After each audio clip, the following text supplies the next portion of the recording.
हाय दोस्त, आप कैसे हैं? उम्मीद होगा कि आप बहुत अच्छे होंगे। मैं शिव शंकर कुमार, मैं अपने इस यूट्यूब चैनल जीएस तूफान सर पर आपका स्वागत है। देखिए फ्रेंड्स, मैं डचों के आगमन के बारे में, उसके बाद में डचों के आगमन, उसके बाद में फ्रांसीसियों के आगमन के बारे में मैंने सब चीज़ पढ़ा चुका था। ठीक है फ्रेंड्स, फ्रांसीसियों के आगमन, उसके बाद में डेनिस का आगमन जो था, वो सब चीज़ मैंने एक ही वीडियो में मैंने पार्ट 2 में मैं पढ़ा चुका था फ्रेंड्स। ठीक है, आज का जो हमारा वीडियो है वो क्या है, बहुत ही इम्पोर्टेंट है फ्रेंड्स। क्या है? बहुत ही इम्पोर्टेंट है, जो कर्नाटक के युद्ध से संबंधित है। ठीक है फ्रेंड्स, कर्नाटक के युद्ध से संबंधित है फ्रेंड्स। ठीक है, अब देखिए ये कर्नाटक का युद्ध है। क्या है फ्रेंड्स? कर्नाटक का युद्ध। ठीक है, अच्छा एक बात आपको याद रखना है, जो कर्नाटक का युद्ध है, ठीक है फ्रेंड्स, जो कर्नाटक का युद्ध है, एक बार और हम आपको पढ़ा दे रहे हैं। जैसे मान के चलिए, जो हमारा क्या हुआ, जो अंग्रेज़ों का आगमन जो हुआ, मतलब कौन कौन देशों का आगमन कब कब हुआ, उसके बारे में थोड़ा भी जान जाइए यहाँ पर। ठीक है फ्रेंड्स, थोड़ा यहाँ पे आप लोग जान जाइए। अब देखिए फ्रेंड्स, जो सबसे पहले जो हमारे देश में आया था यूरोपीय कंपनी, वो पुर्तगाल कंपनी था। कौन था? वो पुर्तगाली था। ठीक है फ्रेंड्स, उसके बाद में डच आया। उसके बाद में कौन आया फ्रेंड्स? डच आया। डच के बाद में आया फ्रेंड्स इंग्लैंड के अंग्रेज़ लोग आया। ठीक है, अंग्रेज़ों का आगमन हुआ। ठीक है फ्रेंड्स, उसके बाद में 4 नंबर पर आपका आया डेनमार्क। उसके बाद में कौन आया? डेनमार्क आया फ्रेंड्स। ठीक है, डेनमार्क आया। ठीक है, मतलब डेनमार्क आया। ठीक है, जो डेनिस लोग आए, कौन लोग आए? डेनिस लोग। उसके बाद में फ्रांसीसियों का आगमन हुआ फ्रेंड्स। उसके बाद में किसका आगमन हुआ? फ्रांसीसियों का आगमन हुआ फ्रेंड्स। ठीक है, उसके बाद में किसका आगमन हुआ? फ्रांसीसियों का आगमन हुआ। और सबसे लास्ट में जो जिसका आगमन हुआ, उसका नाम था स्वीडिश। उसका नाम क्या था? स्वीडिश था फ्रेंड्स। ठीक है, इतना बात आपको मालूम रहना चाहिए फ्रेंड्स। ठीक है, इतना मतलब कंपनी का जो आगमन हुआ है। ठीक है फ्रेंड्स, अब जो पुर्तगाली कंपनी था, वो 1503 ईस्वी में अपना एक कंपनी बनाया। जो कंपनी बनाया, वो कहाँ पे बनाया? कोचीन में बनाया फ्रेंड्स। कहाँ पे बनाया? कोचीन में बनाया। जो कहाँ पे स्थित है? जो कोचीन में बनाया। इतना बात आपको याद रखना है। उसके बाद में 1605 ईस्वी में, 1605 ईस्वी में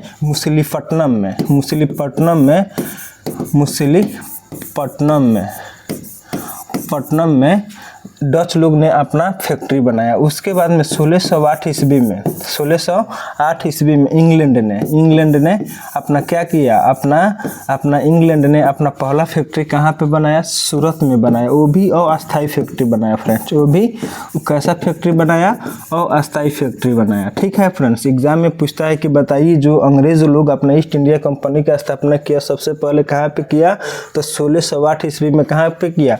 सूरत में किया। ठीक है, वो जो अस्थायी कंपनी था, इसको अस्थायित्व प्रदान हुआ 1613 ईस्वी में। इसका अस्थायित्व 5 साल के बाद में इसका प्राप्त हुआ फ्रेंड्स। ठीक है, इतना बात आपको याद रखिएगा। ठीक है, उसके बाद में 1616 ईस्वी में बंगाल के श्रीरामपुर में ये डेनमार्क लोग अपना पहला फैक्ट्री बनाया फ्रेंड्स। ठीक है, इतना बात आपको याद रखिएगा, श्रीरामपुर में। ठीक है फ्रेंड्स, अपना पहला फैक्ट्री बनाया लोग। उसके बाद में फ्रांसीसियों ने 1667 ईस्वी में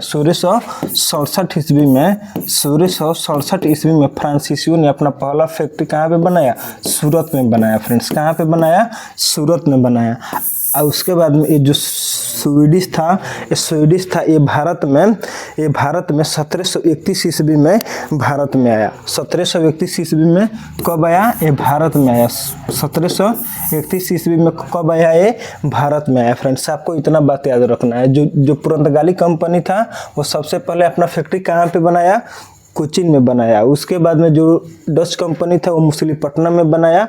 उसके बाद में जो आपका अंग्रेजी कंपनी था, ईस्ट इंडिया कंपनी, अपना अस्थायी फैक्ट्री कहाँ पे बनाया? सूरत में बनाया। ठीक है फ्रेंड्स, डेनमार्क जो कंपनी था, वो 1616 ईस्वी में कहाँ पे बनाया? बंगाल के श्रीरामपुर में बनाया। फ्रांसीसी जो थे, वो कहाँ पे बनाए? सूरत में बनाए। ठीक है फ्रेंड्स, जो डेनमार्क था, जो स्वीडिश था, वो 1731 ईस्वी में कहाँ पे बनाया? मतलब भारत में आए फ्रेंड्स। ठीक है, इतना बात आपको याद रखना है। अब देखिए फ्रेंड्स, एक बात और है यहाँ पे, एक बात और यहाँ पे आपको देखकर चलना पड़ेगा फ्रेंड्स, ठीक है।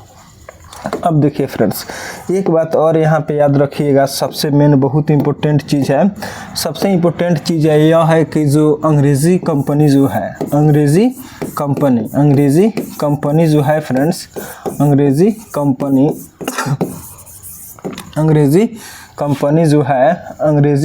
कंपनी जो है वो कहाँ पे अपना फैक्ट्री स्थापित किया था, इसके बारे में आप जान जाइए। 1600, सबसे पहले हम आते हैं 1608 ईस्वी, उसके बाद में हम लोग आते हैं 1611 ईस्वी, उसके बाद में हम लोग आते हैं 1616 ईस्वी, उसके बाद में हम लोग आते हैं 1616 ईस्वी। कहाँ आते हैं? 1616, 1632, 1633 ईस्वी। उसके बाद में हम लोग आते हैं 1633 ईस्वी। उसके बाद में आते हैं 1639 ईस्वी। उसके बाद में आते हैं 1651 ईस्वी। उसके बाद में हम लोग आते हैं 1669 ईस्वी। 1669 ईस्वी में हम लोग आते हैं। जो पहला कंपनी 1608 ईस्वी में जो अंग्रेज लोग बनाए थे, वो कहाँ पे बनाया था लोग? वह सूरत में बनाया था लोग। वो भी जो कंपनी था वो अस्थाई कंपनी था फ्रेंड्स, ठीक है। और इसका स्थायित्व प्रदान कब होता है? इसका स्थायित्व प्रदान होता है 1613 ईस्वी में। कब प्रदान होता है फ्रेंड्स? 1613 ईस्वी में होता है, ठीक है। अब देखिए 1611 ईस्वी में मुसलीपट्टनम में दूसरा फैक्ट्री का निर्माण करता है लोग। मुसलीपट्टनम में दूसरी फैक्ट्री का। अच्छा, उसके बाद में 1616 ईस्वी में अहमदाबाद में फैक्ट्री का स्थापना होता है अंग्रेजों द्वारा, ठीक है फ्रेंड्स। उसके बाद में 1632 ईस्वी में गोलकुंडा में, कहाँ पे? गोलकुंडा में फैक्ट्री का स्थापना होता है। और उसके बाद में 1633 ईस्वी में, कहाँ पे फ्रेंड्स? 1633 ईस्वी में कहाँ पे? बालासोर में। कहाँ पे फ्रेंड्स? बालासोर में, जो उड़ीसा में स्थित है। कहाँ पे स्थित है? उड़ीसा में स्थित है। वहाँ पे फैक्ट्री का स्थापना होता है, ठीक है फ्रेंड्स। उसके बाद में 1639 ईस्वी में आइएगा तो मद्रास में, कहाँ पे स्थापना होता है? मद्रास में स्थापना होता है फ्रेंड्स, ठीक है। 1651 ईस्वी में आइएगा तो 1651 ईस्वी में अंग्रेजों के द्वारा हुगली पर, कहाँ पे? हुगली, जो हुगली नदी है जो कलकत्ता में है, वहाँ पे। और 1669 ईस्वी में लास्ट में बम्बई में होता है। कहाँ पे होता है फ्रेंड्स? बम्बई में होता है। यहाँ पे अंग्रेजों द्वारा एक कंपनी का स्थापना किया गया है फ्रेंड्स, ठीक है। इतना बात आपको याद रखना है, इतना बात आपको मेंटेन करके चलना है, ठीक है फ्रेंड्स। अब देखिए, अब हम लोग चल रहे हैं कर्नाटक के युद्ध पर, ठीक है फ्रेंड्स। कर्नाटक के युद्ध के बारे में हम लोग जान लें कि कर्नाटक का युद्ध क्या है। अब आपको एक बात यहाँ पे याद रखना है फ्रेंड्स, ठीक है। जो यहाँ पे कर्नाटक का युद्ध है, ये देखिए, ये जो हमारा उत्तर भारत है, क्या है फ्रेंड्स? ये उत्तर भारत जो हमारा है, नहीं उत्तर भारत नहीं, ये जो पूर्व भारत है, ये जो पूर्वी वाला तट है, ठीक है। तो पहले हम लोग इसको क्या कहते थे? इसको कोरोमंडल का तट कहते थे। क्या कहते थे? इसका नाम क्या था? कोरोमंडल का तट नाम था, कोरोमंडल। इसका नाम क्या था? कोरोमंडल था, ठीक है। इसको हम लोग जो इंग्लिश में क्या कहते थे? कर्नाटक कहते थे, ठीक है। और हिंदी में इसको हम लोग कर्नाटक कहते थे। क्या कहते थे? कर्नाटक कहते थे। क्या कहते थे? कर्नाटक कहते थे। हिंदी में हम लोग क्या कहते थे? कर्नाटक कहते थे। और इसका इंग्लिश का जो प्रोनाउंसिएशन होता था उसको हम लोग क्या कहते थे? कर्नाटिक कहते थे। क्या कहते थे? कर्नाटिक कहते थे, ठीक है।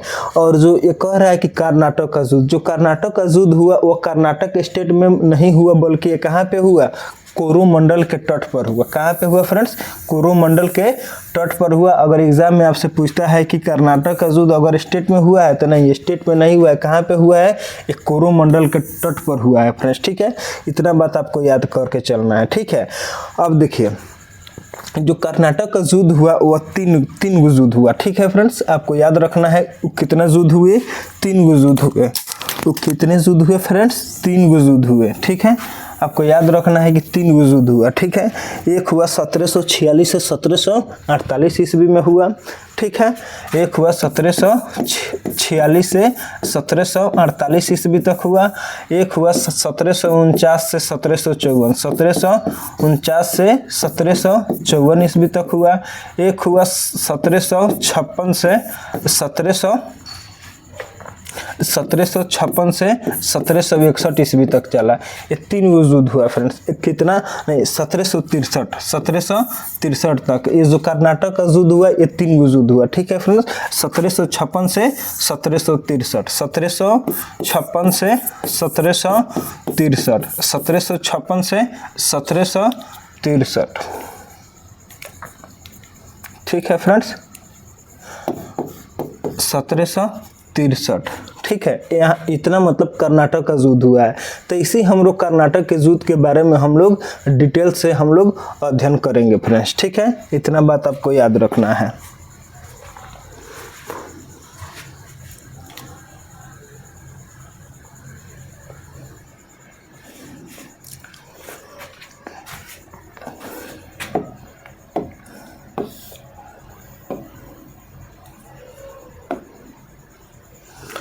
अब देखिए फ्रेंड्स, यहाँ पे जो हम अभी आपको बताया है कि कर्नाटिक वार्स, ठीक है, इसी को इसका हिंदी क्या होता था, कर्नाटक होता था। जो पहला युद्ध हुआ वो 1746 से 1748 में हुआ, और जो दूसरा युद्ध हुआ वो 1749 से 1754 में हुआ था फ्रेंड्स। 1749 से 1754, 51 नहीं 54, 1749 से 1754। ठीक है, जो थर्ड हुआ था वो 1756 से 1763 हुआ था फ्रेंड्स। ठीक है, आपको इतना याद रखना है। जो प्रथम युद्ध हुआ था फ्रेंड्स, जो प्रथम युद्ध हुआ था वो 1746 से 1748 में हुआ था। ठीक है फ्रेंड्स, 1748 में हुआ था। जो दूसरा हुआ था 1749 से 1754 तक चला था। ठीक है फ्रेंड्स, और जो थर्ड था वो 1756 से 1763 ईस्वी तक चला था। ठीक है, इतना बात आपको याद रखना है। 3 युद्ध जो हमारे लिए बहुत ही इंपॉर्टेंट है, इससे बहुत बार एग्जाम में क्वेश्चन आता है, आपको इसको मेंटेन करके चलना है फ्रेंड्स। ठीक है, अब हम आगे चलते हैं।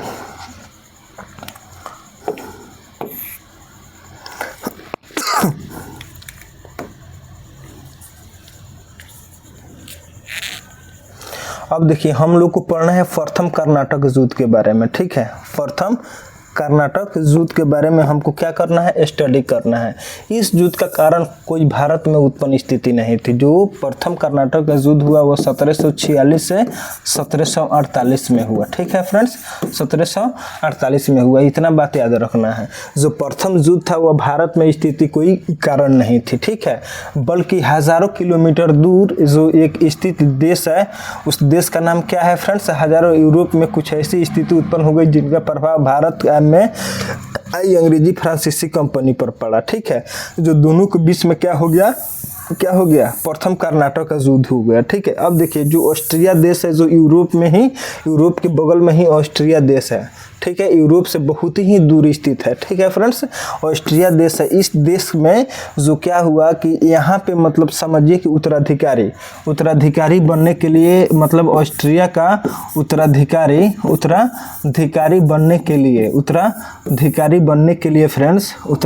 बनने के लिए ऑस्ट्रिया में लड़ाई चलने लगा। ठीक है, ये जो लड़ाई हो रहा था यूरोप में हो रहा था फ्रांसीसियों और अंग्रेज के बीचों में, फ्रांसीसियों तथा अंग्रेज के बीचों में ये युद्ध चल रहा था। मतलब कहाँ के राजा बनने के लिए, ऑस्ट्रिया का राजा बनने के लिए।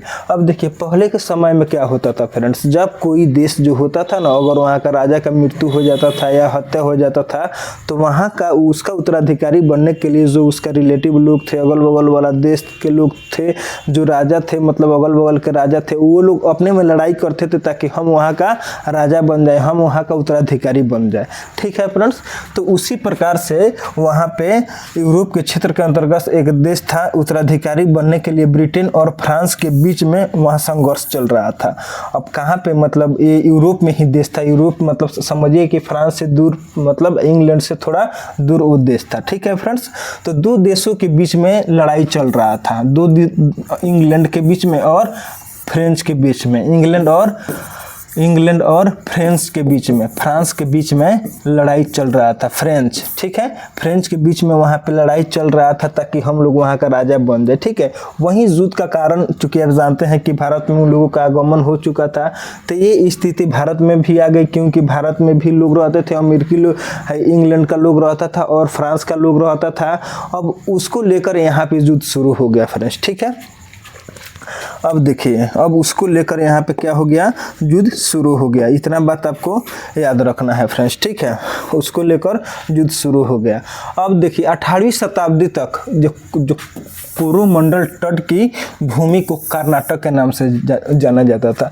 ये जो कोरोमंडल का तट था, एक कोरोमंडल का तट था, तो 18वीं शताब्दी तक, 18वीं शताब्दी हम आपको बताए हैं ना पहले ही, 18वीं शताब्दी तक इसको कथी माना जाता था, इसको कथी माना जाता था, कर्नाटक के नाम से जाना जाता है। एक कोरोमंडल के तट को ही कथी के नाम से जाना जाता था, कर्नाटक के नाम से, ठीक है, कर्नाटक के नाम से जाना जाता था, ठीक है फ्रेंड्स। हैदराबाद के निज़ाम के अधीन एक प्रांत था, यहाँ का प्रांतपति को नवाब कहा जाता था, ठीक है। यह जमीन जो था, यह हैदराबाद के निज़ाम के अधीन में एक प्रांत था, ठीक है। ये जो कोरोमंडल का तट था, तो हैदराबाद का जो निज़ाम था उसी के अधीन में यह प्रांत था, ठीक है। और जिसके नाम पर जो भूमि रहता है तो उसी को हम लोग क्या कहते हैं, नवाब कहते हैं कि ये नवाब का ज़मीन है, ठीक है। जिस व्यक्ति का वहाँ का ज़मीन होता था उसी व्यक्ति को हम लोग क्या कहते हैं, नवाब कहते थे फ्रेंड्स, ठीक है।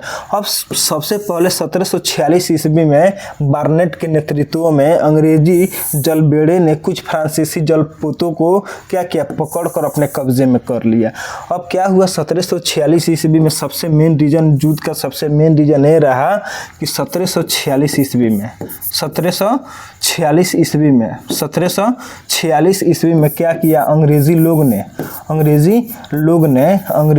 ने क्या किया कि जो वहाँ का, जो आपको पता है अभी हम बताए हैं, फ्रांसीसियों का जो जलबेड़ा का अर्थ क्या होता है, जलबेड़ा का अर्थ होता है नाव। उस नाव को पकड़कर अंग्रेज लोगों ने फ्रांसीसियों का 1746 ईस्वी में अंग्रेजों ने फ्रांसीसियों के जलबेड़ों को क्या किया, पकड़कर क्या किया फ्रेंड्स, पकड़कर अपने कब्जे में रख लिया, ठीक है। अब देखिए, अब फ्रांसीसी लोग जल अपने कब्जे में ले लिया, ठीक है। कुछ फ्रांसीसी जलपोतों को पकड़कर अपने कब्जे में ले लिया। डुप्ले ने इसकी शिकायत कर्नाटक के नवाब से किया। अब जो डुप्ले था ना, वो जो डुप्ले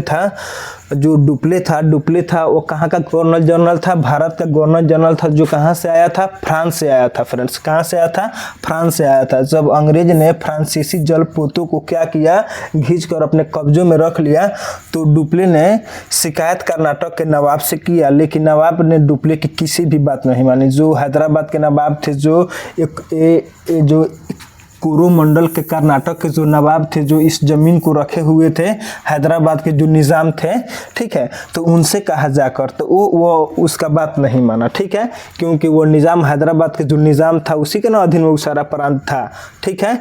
तो उस निज़ाम से जाकर बोला कि देखिए, जो आपका तट है वहाँ पे हमारा जो जलपोत है, वहाँ पे जो मतलब जो नाव है उसको पकड़कर अंग्रेज़ों ने अपने अंदर ले लिया है, अपने कब्जे में ले लिया है, लेकिन ये निज़ाम ने उसका बात नहीं माना, ठीक है, ध्यान नहीं दिया। तो देखिए क्या होता है जब ध्यान नहीं दिया।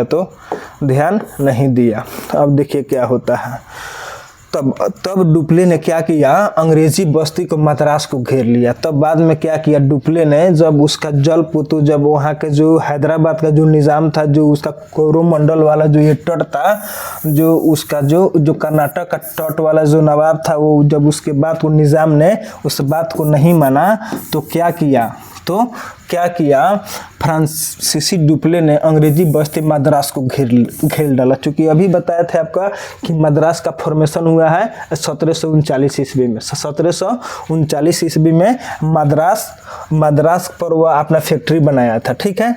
1639 ईस्वी में मद्रास पर बनाया था, और 1651 ईस्वी में कहाँ पे बनाया था, हुगली में 1751 ईस्वी में हुगली में, और 1669 ईस्वी में कहाँ पे बनाया था, बम्बई में बनाया था। ये तो हम आपको पढ़ा चुके हैं फ्रेंड्स, ठीक है, अभी ना बताए हैं। तो अंग्रेज़ों लोगों ने 1639 ईस्वी में मद्रास में, यहाँ पे मद्रास है कि नहीं है, यहाँ पे मद्रास है ना, तो इसी मद्रास पर अपना कथी बनाया था, यहाँ पे अपना फैक्ट्री बनाया था। इसी फैक्ट्री को क्या किया, डुप्ले ने जो फ्रांसीसी गवर्नर था जाकर आसानी से घेर लिया। ठीक है फ्रेंड्स, घेरने के बाद में क्या हुआ कि नवाब ने फ्रांसीसियों के विरुद्ध युद्ध की घोषणा कर दी और फिर एक युद्ध सेंट थॉम के युद्ध हुआ। ठीक है, अब क्या किया, जो वहाँ का नवाब था, ठीक है, जो कर्नाटक के नवाब था, जो निज़ाम था, उन्होंने युद्ध की घोषणा कर दी और डुप्ले के बीच और फ्रांसीसियों के बीच में यह युद्ध हुआ। ठीक है, यह युद्ध हुआ। सेंट थॉम का युद्ध 1748 ईस्वी में कर्नाटक के नवाब एवं फ्रांसीसियों के बीच लड़ा गया। ठीक है, जो सेंट थॉम का युद्ध था वह 1748 ईस्वी में 1748 ईस्वी में कर्नाटक के नवाब एवं फ्रांसीसियों के बीच में लड़ा गया। वो तो हैदराबाद का निज़ाम था जिसके अंदर ये जमीन था, तो जिस जमीन जो जिसके अंदर रहता है वह उसी का क्या कहलाता है, नवाब कहलाता है। तो ये जो कर्नाटक का जमीन जो नवाब के पास था, इसीलिए हम लोग उसे कर्नाटक का नवाब कहते थे, उसे ही क्या कहते थे, कर्नाटक का नवाब कहते थे फ्रेंड्स। ठीक है, मान के चलिए ये आपका जमीन है तो आप वहाँ का नवाब कहलाएंगे। ठीक है, उस जमीन का आप क्या कहलाएंगे, नवाब कहलाएंगे। ठीक है, तो ये जो सेंट थॉम का युद्ध हुआ कब हुआ फ्रेंड्स, 1748 ईस्वी में हुआ। कहाँ पे हुआ, फ्रांसीसियों और कर्नाटक के नवाब के बीच में हुआ। ठीक है फ्रेंड्स, इतना बात आपको याद रखना है, इतना बात आपको याद रखना है। अब देखिए 1748 ईस्वी में क्या होता है। 1748 ईस्वी में तो डुप्ले तथा जो कर्नाटक के नवाब थे, जो हैदराबाद के निज़ाम कहाँ के रहने वाले थे, कर्नाटक के नवाब हैदराबाद के रहने वाले थे। ठीक है, इतना बात आपको याद रखना है। 1748 ईस्वी में यूरोप में एक्सला सैपेल की संधि के द्वारा ऑस्ट्रिया के उत्तराधिकार हो गया। ठीक है, उसी समय युद्ध का अंत हो गया और इसी संधि के द्वारा कर्नाटक के प्रथम युद्ध समाप्त हो गया। अब देखिए 1748 ईस्वी में यूरोप में क्या होता है, एक संधि होता है। क्या होता है फ्रेंड्स, एक संधि होता है। क्या होता है, सेंट थॉमस का युद्ध किसके बीच में होता है, कर्नाटक के नवाब और डुप्ले के फ्रांसीसियों के साथ में होता है। अब क्या होता है कि 1748 ईस्वी में क्या होता है फ्रेंड्स, 1748 ईस्वी में एक्सला सैपेल की संधि के द्वारा ऑस्ट्रिया का उत्तराधिकारी बना दिया जाता है और चारों तरफ जो युद्ध चल रहा होता है यूरोप, मतलब जो युद्ध फ्रांस तथा अंग्रेजों के बीच में जो युद्ध चल रहा होता है उसको बंद कर दिया जाता है। ठीक है फ्रेंड्स, और या इसी के द्वारा इस युद्ध की समाप्ति हो गई। एग्जाम में कई बार सवाल पूछा हुआ है कि बताइए जो प्रथम कर्नाटक का युद्ध था वो किस संधि के द्वारा समाप्त हुआ। तो एक्सला सैपेल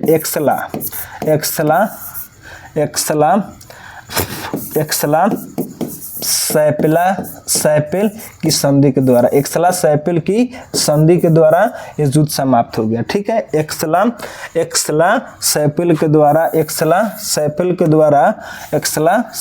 द्वारा क्या हो गया, युद्ध की समाप्ति हो गया, प्रथम कर्नाटक के युद्ध की समाप्ति हो गई। ठीक है, इस संधि के शर्तों के तहत मद्रास को अंग्रेजों को वापस सौंप दिया गया। इस जो मद्रास को जो फ्रांसीसी जो घेरा हुआ था उसको लौटा दिया गया और बदले में फ्रांसीसियों ने उत्तरी अमेरिका में अपने क्षेत्र प्राप्त कर लिए।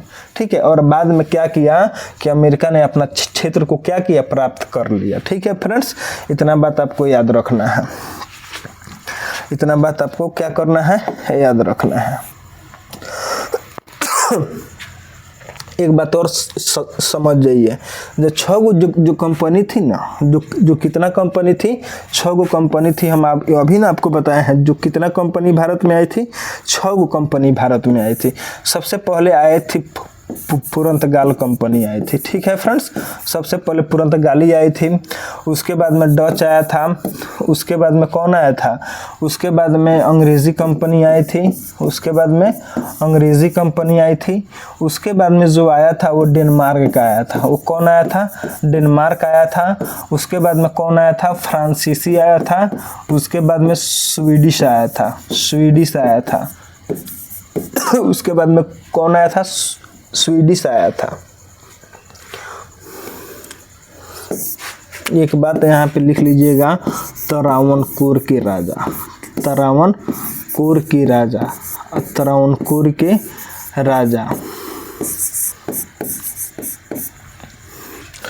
त्रावणकोर के राजा। ठीक है फ्रेंड्स, अब देखिए ये जो स्वीडिश और जो डेनमार्क जो कंपनी था वो बहुत ही छोटा कंपनी था, बहुत ही क्या था, बहुत ही छोटा कंपनी था ये, इसलिए ये जल्द ही मार्केट से अलग हो गया। ठीक है, इस जो पुर्तगाल है ना, तो इसकी राजकुमारी कैथरीन, यहाँ इसकी जो पुर्तगाल की राजकुमारी थी उसका नाम क्या था, कैथरीन नाम था। ठीक है, इसका विवाह हो जाता है अंग्रेजी राजकुमार से, अंग्रेजी राजकुमार से शादी हो जाता है जिसका नाम है चार्ल्स द्वितीय, जिसका नाम क्या था, चार्ल्स द्वितीय से इसका शादी हो जाता है, चार्ल्स द्वितीय से इसका क्या हो जाता है, शादी हो जाता है। शादी होने के बाद में कैथरीन ने, पुर्तगालियों ने बम्बई को पूरा दहेज में दे देता है लोग। ठीक है, ये हम पढ़ा चुके हैं पहले, लेकिन थोड़ा यहाँ पे कुछ मेन पॉइंट है इसलिए हम समझा रहे हैं।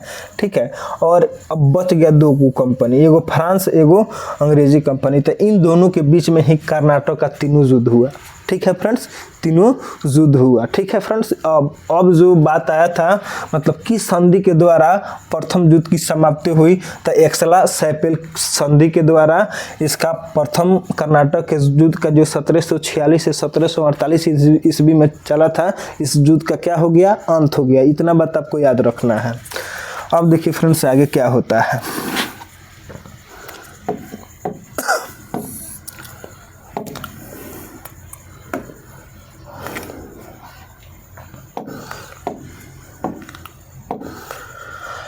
अब आइए हम लोग कर्नाटक के द्वितीय युद्ध के बारे में पढ़े लोग। ठीक है, अब देखिए जो कर्नाटक का द्वितीय युद्ध हुआ था वह 1749 से 1754 के बीच में हुआ था। जो कर्नाटक का, एक बात याद रखिएगा, ये कर्नाटक के युद्ध है, वह कर्नाटक का जो युद्ध है वह एक कर्नाटक स्टेट में नहीं हुआ था, बल्कि कहाँ पे हुआ था, कोरोमंडल के तट पर हुआ था। ठीक है, इतना बात आपको याद रखना है। ठीक है, और अब ये कर्नाटक का द्वितीय युद्ध है वो कब हुआ था, 1749 से 1754 के बीच में हुआ था। ठीक है, अब देखिए जो हैदराबाद के दो मतलब उत्तराधिकारी थे। ठीक है, हैदराबाद के उत्तराधिकारी बनने के लिए मतलब वहाँ का नवाब, वहाँ का राजा बनने के लिए दो आदमी में लड़ाई चल रहा था। एक था नासिर जंग और एक था मुजफ्फर जंग। मतलब हैदराबाद के राजा बनने के लिए दो आदमी के बीच में लड़ाई चल रहा था, एक था नासिर जंग, एक था मुजफ्फर जंग। ठीक है फ्रेंड्स, एक था नासिर जंग और एक था मुजफ्फर जंग। ठीक है, और जो कर्नाटक है, ठीक है, ये जो कर्नाटक है, ये कर्नाटक के राजा बने अभी भी कोरोमंडल के तट पर है ये। ठीक है, जो कर्नाटक का वहाँ का नवाब बनने के लिए दो लोगों के बीच में चल रहा था लड़ाई, एक था मुजफ्फर जंग और एक थे चंदा साहब। एक कौन थे, चंदा साहब। ठीक है, अब देखिए एक हैदराबाद के नवाब बनने के लिए दो आदमी के बीच में चल रहा था, एक था नासिर जंग और एक था नासिर जंग और एक था मुजफ्फर जंग। ठीक है, और एक थे मुजफ्फर जंग। और कर्नाटक की नवाब बनने के लिए दो आदमी में, एक था अनवरुद्दीन और दूसरा था चंदा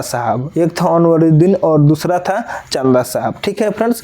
अब देखिए यहाँ पर कहानी पर क्या मोड़ आता है। अब देखिए हैदराबाद को निज़ाम को मतलब वहाँ का नवाब बनाने के लिए जो रॉबर्ट क्लाइव था, जो बंगाल का पहला गवर्नर था, वो चाह रहा था कि जो हैदराबाद को जो नवाब बने वो बने नासिर जंग। ठीक है, और जो कर्नाटक का नवाब बने वो बने अनवरुद्दीन बने। ठीक है, लेकिन फ्रांसीसी गवर्नर का मानना था कि हैदराबाद का जो नवाब बनेगा वह बनेगा मुजफ्फर जंग और जो कर्नाटक का नवाब बनेगा वो बनेगा आपका कौन, चंदा साहब बनेगा, वो बनेगा चंदा साहब। तो इसी के बीच में इन दोनों का लड़ाई हुआ। एक बार और समझ जाइए, जो हैदराबाद का नवाब बनने का दो आदमी में लड़ाई चल रहा था, एक था नासिर जंग और एक था मुजफ्फर जंग। ठीक है फ्रेंड्स। और कर्नाटक के नवाब बनने में दो आदमी के बीच में लड़ाई चल रहा था, एक था अनवरुद्दीन और एक था चंदा साहब। ठीक है, तो जो रॉबर्ट क्लाइव था तो उसका मानना था कि हैदराबाद का नवाब बनेगा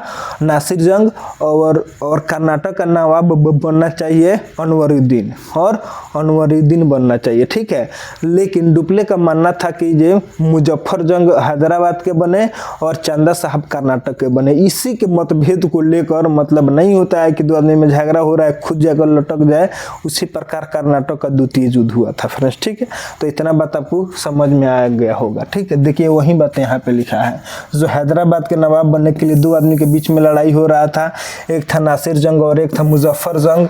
और कर्नाटक की लड़ाई होने में दो आदमी के बीच में हो रहा था, एक था अनवरुद्दीन और एक थे चंदा साहब। ठीक है, तो ये दोनों के बीच में मतलब ये चाह रहा था रॉबर्ट क्लाई जो मतलब हैदराबाद के जो राजा बनेगा वो नासिर जंग बनेगा और कर्नाटक का राजा बनेगा अनवरुद्दीन बनेगा। ठीक है, और फ्रांसीसी गवर्नर डुप्ले का मानना था कि हैदराबाद का नवाब बनेगा मुजफ्फर जंग और कर्नाटक का नवाब बनेगा चंदा साहब। ठीक है फ्रेंड्स, इसी के कारण ये युद्ध हुआ। ठीक है, ये फिगर समझ जाइएगा, कर्नाटक का द्वितीय युद्ध आप लोग समझ जाइएगा, इतना हमारा गारंटी है फ्रेंड्स। ठीक है, अब आगे चले।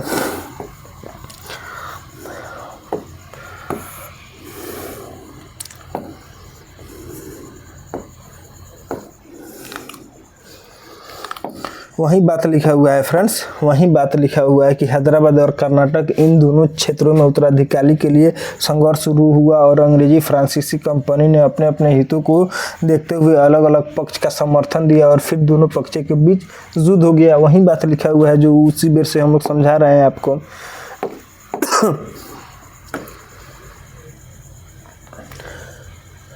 ठीक है फ्रेंड्स,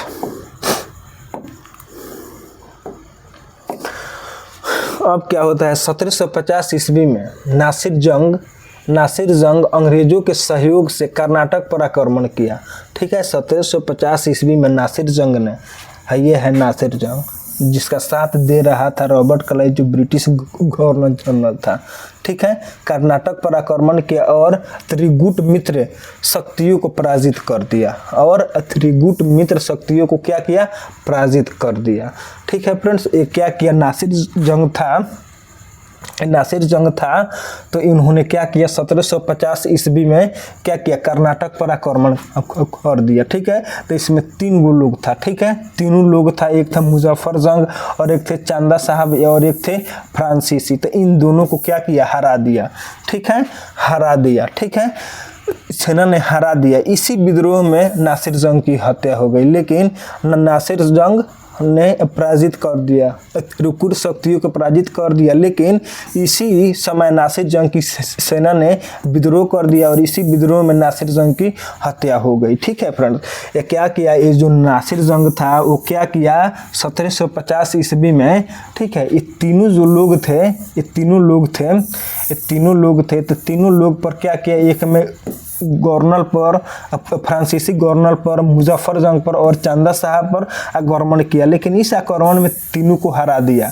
लेकिन क्या किया, इसी की सेना के द्वारा उस युद्ध में क्या हो जाता है, विद्रोह हो जाता है फ्रेंड्स। क्या हो जाता है, विद्रोह हो जाता है। ठीक है, क्या हो जाता है, विद्रोह हो जाता है। उसी विद्रोह में क्या हो जाता है, इसका नासिर जंग का क्या हो जाता है, मृत्यु हो जाता है। इसी विद्रोह में चंदा साहब का मृत्यु हो जाता है। एक बार और समझिए, नासिर जंग क्या करता है 1750 ईस्वी में, कब 1700 साफ ठाठी भाषा में समझिए, सापा देहाती भाषा में 1750 ईस्वी में क्या करता है, कर्नाटक पर कुछ सैनिकों के द्वारा, अंग्रेजों के द्वारा आक्रमण कर देता है। ठीक है, आक्रमण करने में 2 लोग भागीदारी था, एक था मोहम्मद अली, एक थे चंदा साहब, एक था फ्रांसीसी गवर्नर डुप्ले ने। ये तीनों को टारगेट करके क्या किया, हरा दिया। ठीक है, हराने के बाद में मतलब जिस आदमी के साथ में लड़ रहा था उसी ने क्या कर दिया, उसी में एक क्रांति हो गया, हंगामा हो गया। उसी हंगामा ने खुद उसी के आदमी ने नासिर जंग को क्या किया, मार दिया। ठीक है फ्रेंड्स, नासिर जंग को मार दिया। ठीक है, और इसका लाभ उठाकर फ्रांसीसियों ने डुप्ले को, मुजफ्फर जंग को हैदराबाद का निजाम बना दिया। अब देखिए, अब जो हैदराबाद का, अब इसी का फायदा उठाकर, ठीक है, इसी का फायदा उठाकर फ्रांसीसियों ने हैदराबाद का मुजफ्फर जंग को कथी बना दिया, नवाब बना दिया। ठीक है फ्रेंड्स, और 1752 ईस्वी में क्लाई के नेतृत्व में आकाट पर आक्रमण किया और चंदा साहब के पुत्र राजा साहब के नेतृत्व वाली सेना को पराजित कर आकाट पर अधिकार कर लिया। यह खबर सुनकर चंदा साहब तिरुचिरापल्ली भाग गया, लेकिन तंजौर के राजा ने उसकी हत्या कर दी। ठीक है, अब क्या किया, अब 1752 ईस्वी में क्या होता है कि रॉबर्ट क्लाइव ने क्या किया, अकाट पर हमला कर दिया। हमला करने के बाद में चंदा साहब का जो पुत्र था उसको मरवा दिया। मरवाने के बाद में जो चंदा साहब थे वो कहाँ भाग कर आए, तिरुचिरापल्ली में भाग कर आए। तो वहाँ पर जब भाग कर आए तो वहाँ के राजा ने क्या किया, वहाँ के तंजौर के राजा ने चंदा साहब को क्या किया, मार दिया, क्योंकि उसके साथ में बहुत दिनों से इनका झगड़ा चल रहा था। इसके बारे में हम आगे बताएंगे, बहुत डिटेल से बताएंगे फ्रेंड्स। ठीक है, अभी इतना समझिए। तो 1749, 1750 और 1752 का घटना आप लोग दोनों समझ चुके होंगे, 1750 और 1752 की घटना। ठीक है फ्रेंड्स, इतना बात आपको याद रखना है। अब देखिए आगे क्या होता है।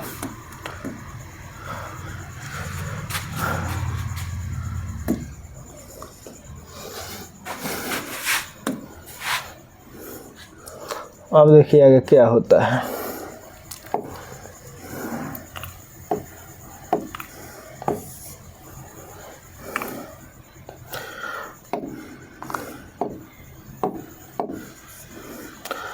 सत्रह सौ 1754 ईस्वी में फ्रांसीसी सरकार ने डुप्ले को वापस बुला लिया और उसके स्थान पर गदहा को गवर्नर जनरल बनाकर भेजा। ठीक है फ्रेंड, 1754 ईस्वी में क्या किया कि डुप्ले को वापस बुला लिया। फ्रांसीसी सरकार ने क्या किया, डुप्ले को वापस बुला लिया और उसके स्थान पर गदहा याद कीजिए, गदहा को गवर्नर जनरल बनाकर भारत भेज दिया। ठीक है फ्रेंड्स, अब देखिए गोदहे आते ही युद्ध की समाप्ति की घोषणा कर दी और अंततः 1755 ईस्वी में पांडिचेरी की संधि के द्वारा इस युद्ध का क्या हो गया जी, समाप्त हो गया। पांडिचेरी की संधि के द्वारा दोनों कंपनियों ने भारतीय नरेशों को झगड़े में हस्तक्षेप करने का वादा किया और दोनों आदमी, भारतीय और फ्रांसीसियों ने, कंपनी ने बोला कि भाई भले यहाँ का राजा लड़े तो लड़े, लेकिन हमको उसमें हस्तक्षेप नहीं करना है। ठीक है, अब देखिए दो चीज़ हम लोग पढ़ा चुके। जो प्रथम युद्ध की जो समाप्ति हुई 1748 ईस्वी में, तो एक्सला-सैपेल की संधि के द्वारा प्रथम युद्ध की समाप्ति हुई और द्वितीय युद्ध की जो समाप्ति हुई वो पांडिचेरी की संधि के द्वारा क्या हुआ, युद्ध का समापन हुआ 1755 ईस्वी में। 1755 ईस्वी में आपको इतना बात याद रखना है। ठीक है फ्रेंड्स, हम आगे चलते हैं। ये लोग वादा कर लिया कि अब हम भले दो भारतीय आपस में लड़ जाए, मर जाए, लेकिन हमको उसमें क्या करना है, हस्तक्षेप नहीं करना है।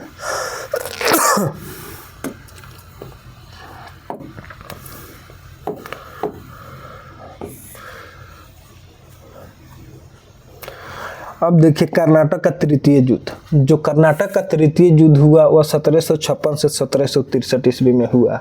अभी आपको बताया है जो प्रथम युद्ध हुआ, जो कर्नाटक का क्या हुआ, प्रथम युद्ध हुआ वह 1746 से 1748 के बीच हुआ। एक हुआ फ्रेंड्स 1749 से 1754 के बीच में हुआ और एक जो युद्ध हुआ फ्रेंड्स, एक जो युद्ध हुआ वो 1756 से 1763 के बीच हुआ। अच्छा, एक आपको बात याद रखना है फ्रेंड्स, एक आपको बात याद रखना है कि जो प्रथम जो कर्नाटक की युद्ध की जो समाप्ति हुई वह एक्सला-सैपेल की संधि के द्वारा उसका समापन हुआ। जो दूसरा हुआ वो पांडिचेरी के संधि के द्वारा द्वितीय कर्नाटक युद्ध की क्या हुई, अंत हुई अर्थात समापन हुई। अब देखिए 1756 ईस्वी में क्या होता है। 1756 ईस्वी में यूरोप, ऑस्ट्रिया एवं पर्सा के बीच में सप्तवर्षीय युद्ध प्रारंभ हुआ। जब आप 9th में रहेंगे बीटीसी का तो उसमें फर्स्ट चैप्टर में है सप्तवर्षीय युद्ध। 7 वर्षों तक युद्ध चला। ठीक है, इस युद्ध में एक बार फिर अंग्रेज और फ्रांसीसियों के बीच युद्ध हुआ। ठीक है, 1756 ईस्वी में दोनों कंपनियां एक दूसरे की बस्तियों पर आक्रमण करना प्रारंभ कर दिया, लेकिन वास्तविक युद्ध की शुरुआत तब हुई जब 1758 ईस्वी में फ्रांसीसी सरकार ने काउंट डी लैली को कमांडर इन चीफ बनाकर भारत भेजा। ठीक है, क्या किया सप्तवर्षीय युद्ध में। ठीक है फ्रेंड्स, अंग्रेजों और फ्रांसीसियों के बीच में बहुत झगड़ा हुआ, वो उसके बस्ती को जलाने लगा, ये उसके बस्ती में सबसे युद्ध की सबसे मेन शुरुआत तब हुई जब 1758 ईस्वी में फ्रांसीसी सरकार ने क्या किया, काउंट डी लैली को, लैली रे लैला, लैला रे लैला, लैला को क्या किया, फ्रांसीसी मतलब कमांडर इन चीफ बनाकर भारत भेजा। इसके आने से युद्ध की गति मिली, इसके आने से युद्ध में बहुत ज़्यादा बढ़ोतरी हुई, मोशन हुआ, इंक्रीमेंट हुआ फ्रेंड्स। अब देखिए उसके बाद में क्या होता है, उसके बाद में क्या होता है।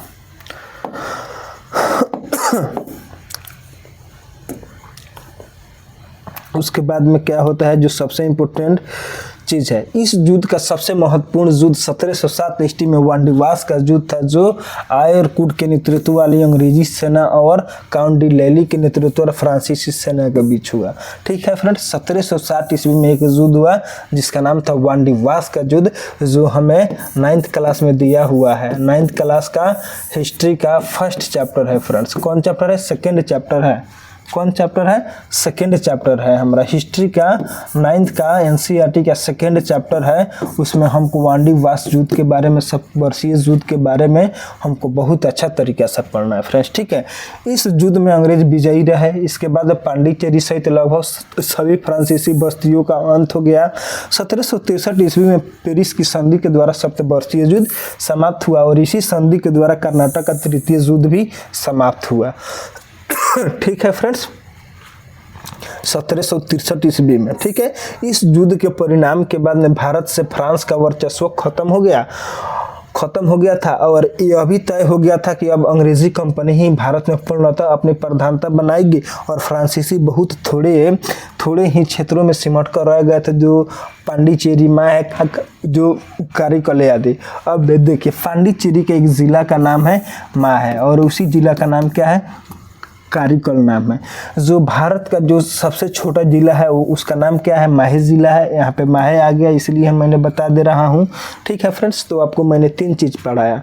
जो प्रथम जो कर्नाटक का युद्ध हुआ था फ्रेंड्स, जो प्रथम कर्नाटक का युद्ध हुआ था 1746 में 48 के बीच में, वह डुप्ले के बीच में और अंग्रेजी सेना के बीच में और कर्नाटक के नवाब थे उन्हीं के बीच में हुआ था, लेकिन वह एक्सला सैपिल के संधि के द्वारा क्या हुआ, समाप्त हो गया। ठीक है फ्रेंड्स, संधि के द्वारा समाप्त हो गया। जो दूसरा युद्ध था वह पांडिचेरी के संधि के द्वारा क्या हो गया, समाप्त हो गया। ये जो तीसरा युद्ध था फ्रेंड्स, ये जो तीसरा युद्ध था वह सप्तवर्षीय युद्ध समाप्त होने के बाद में ये समाप्त हो गया। ठीक है, पेरिस के संधि के द्वारा मतलब ये युद्ध क्या हो गया, समाप्त हो गया। 1763 ईस्वी में जो तृतीय युद्ध था वो पेरिस की संधि के द्वारा क्या हो गया, समाप्त हो गया। ठीक है, द्वारा समाप्त हुआ और इसी संधि के द्वारा कर्नाटक का तृतीय युद्ध भी, सप्तवर्षीय युद्ध जब समाप्त हुआ पेरिस की संधि के द्वारा, तभी उसी संधि के द्वारा क्या हो गया, कर्नाटक का तृतीय युद्ध क्या हो गया, समापन हो गया। तो मैंने तीनों युद्ध का समापन के बारे में बता दिया। पहला था एक्सला सैपिल की संधि, दूसरा था पांडिचेरी की संधि और तीसरा था सप्तवर्षीय युद्ध के जो पेरिस से संधि हुआ था, उसी संधि के द्वारा थर्ड कर्नाटक वार जो था वो क्या हो गया, एंड हो गया, दी एंड हो गया फ्रेंड्स। ठीक है, इतना बात आपको याद रखना है।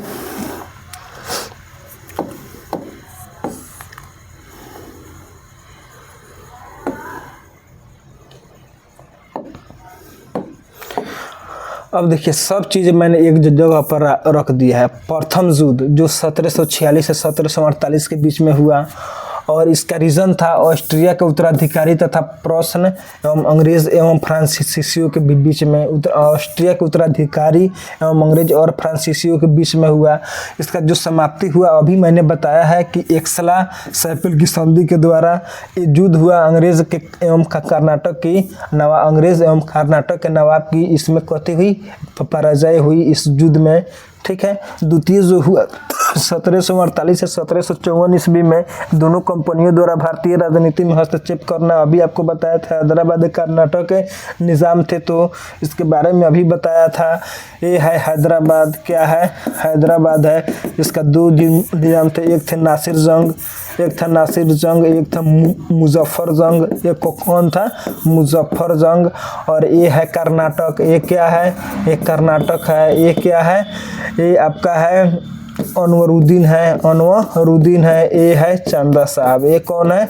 चंदा साहब है। ये कौन है? चंदा साहब है फ्रेंड्स। ये कौन है? चंदा साहब। इन्हीं लोगों के बीच में युद्ध हुआ था और 1755 ईस्वी में पांडिचेरी की मतलब संधि के द्वारा अंग्रेजी की अच्छी मतलब इसका स्थिति रही। ठीक है फ्रेंड्स, अब देखिए अंग्रेजों की अस्थिति मतलब ये युद्ध जल्द ही समाप्त हो गया। तृतीय कर्नाटक के युद्ध में यूरोप का सप्तवर्षीय युद्ध हुआ, जो वांडीवास का युद्ध हुआ था उसके बाद में सप्तवर्षीय युद्ध हुआ। उसमें 1700 पेरिस की संधि के द्वारा अंग्रेज विजयी रहा और फ्रांसीसियों का क्या हो गया? टिकट कट गया फ्रेंड्स। ठीक है, इतना बात आपको याद रखना है।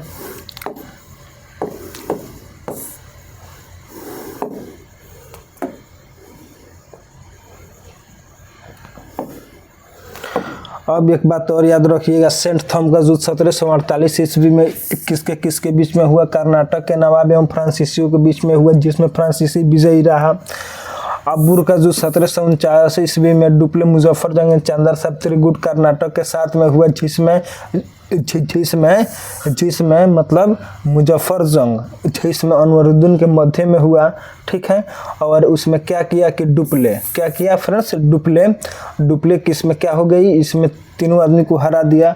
अब देखिए, अब जो इसमें जो युद्ध हुआ, इसमें जो तीनों युद्ध हुआ, तो युद्ध होने में इसमें जो कौन थे? नासिर जंग थे। तो नासिर जंग सेना ने विद्रोह करके इसी में इनको क्या किया? मार दिया। ठीक है, अब देखिए अकाट का युद्ध हुआ 1752 ईस्वी में, तो रॉबर्ट क्लाइव और चंदा साहब के पुत्र के बीच में हुआ।